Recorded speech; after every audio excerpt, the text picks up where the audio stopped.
the children's officer for LimbPower, I'm able to help parents and help teachers and help limb centres to all come together to create a triangle that will support a child.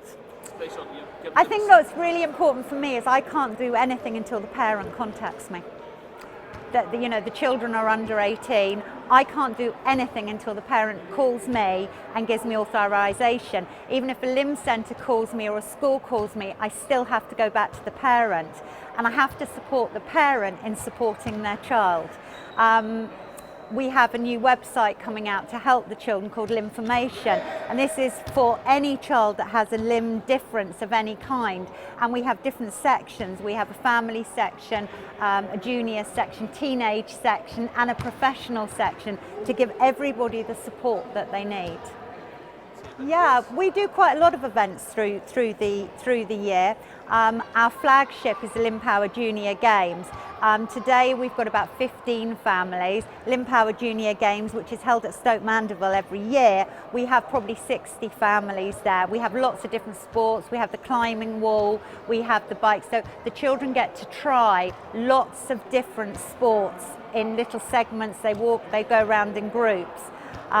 We've been running that now for about 8 years, and it's really beneficial. We have held one in Manchester as well, but these fundamental skills are great because we're able to satellite and take ourselves out, as we are today in Nottingham. We've had one in Bath, we've had one in Loughborough, so we actually get out to reach families who can't travel. I think it's really important, as a society, we try and include people with disabilities in normal everyday life. I'm absolutely for that. My son goes to a regular comprehensive school, but they've never had anyone with a prosthesis at that school before, and there obviously is no one there at the moment. So it's great for him to come along to fundamental skills workshops and see other children who have similar and different disabilities to him. It makes him aware of what he can do. It makes him appreciate what he has. Ollie always said to me, "It's just a leg, Mum." And I think that's what I always keep in my head. It is just a leg. He can do things that other children can do. And to see those other children, we did a PGL camp with the children last year with teenagers, and we found 2 of them sitting next to each other, giggling about having casts done. And they actually said, "I've never spoken to anyone my age before who has a prosthesis." And I came away and thought, that's why we're here, that's what we do, because these children talk, they connect with each other, their parents connect with each other. And I would have to say, before I worked for LimbPower, when I went to events, when I met other parents with children with limb disorders, I've made lifelong friends because they know what I'm going through. Okay, so 3 years ago, the government put £1.5 million aside towards children's activity prosthesis, which isn't just blades. It would include legs for swimming as well, different attachments for cycling, swimming, all kinds of activities. We had special legs made for a lad who wanted to play cricket, special arms made for a lad who wanted to play golf. So it was for activity limbs. We've got about 350 to 400 children now have received limbs from that fund. The fundamental skills workshops were initially set up for those children who had got activity limbs, because what we found is they were getting given a blade, but nobody was teaching them how to use it. So we were bringing them along to the workshops to actually teach them how to use it. We had an influx of other parents saying, "We don't want an activity limb, but we'd still like to come and do the fundamental skills." So we opened it up to anyone who had a limb disorder.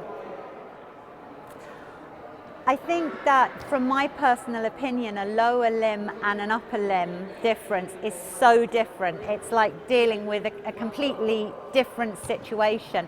Before I became involved in this world, I would think that missing a limb was all the same, and as most teachers would think, but it's not. It's very, very different considerations. Many children who have an upper limb difference don't wear a prosthesis. They don't change their life particularly. They they will just carry on life with the one arm that they have in some cases. So it might not make a drastic different thing. I think children with upper limb tend to hide it more, in my experience, and just get on with life. I think statistically, children with upper limb will reject a prosthesis as well, much more often than a child with a lower limb. Yes, I think that I mean, you know, technology with prosthesis is just, I mean, you know, is 10 years ago it was totally different field to what it is now. I know that there's a huge amount of work going into technology, and as LimbPower we're involved in a lot of that in getting things out to children and asking families about things. Yeah, absolutely. It's about comfort for children. Children won't wear something if it's not comfortable. So I think one of the areas that has been highlighted over the last couple of years with the Department of Health Devices for Dignity with Bauert is that if the socket doesn't fit properly, it doesn't matter what's on the end of it or what it does, it's got to be comfortable, and particularly for a child.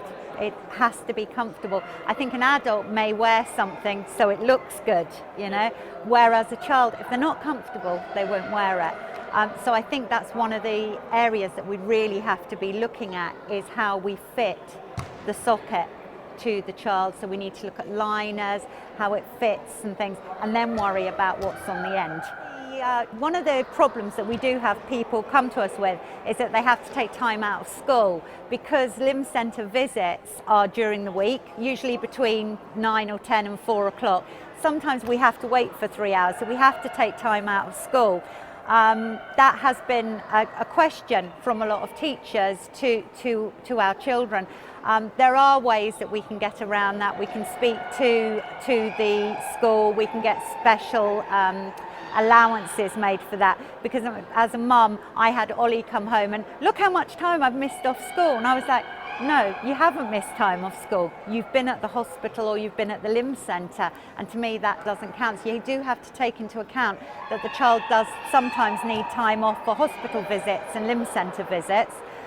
The other thing I would say, there are days, particularly with a lower limb, when a child just does not want to put a limb on, and the pressure put on parents to get their child to school, I would say it's a very different thing trying to get a school shoe on a child and a limb when you've got a child who for whatever reason does not want to wear that limb that day. If you've got an 11 or 12-year-old, there's not a lot you can do, and you need support from school. There has to be communication between the parent, the school and the child, and that has to be a three-way communication, because sometimes your child will tell a teacher something that they may not tell a parent, because one of the things we found out is that a lot of children won't tell their parents they have problems because they don't want to upset their parents. Yeah, as a child grows, they may have to go back to their limb centre to get a new leg fitted. They also need to go for checkups to make sure it is fitting properly. As a child grows taller, there's extensions that need to be done. When those extensions are done and when there's changes, it can be quite uncomfortable for a child, a bit like putting on a brand new pair of shoes. So they might actually sometimes be a bit teary at school or a bit uncomfortable. And I think that teachers need to take that into account, and the school needs to take that into account, that it's, you know, there's changes all the time for a child with a prosthesis, more so than for an able-bodied child.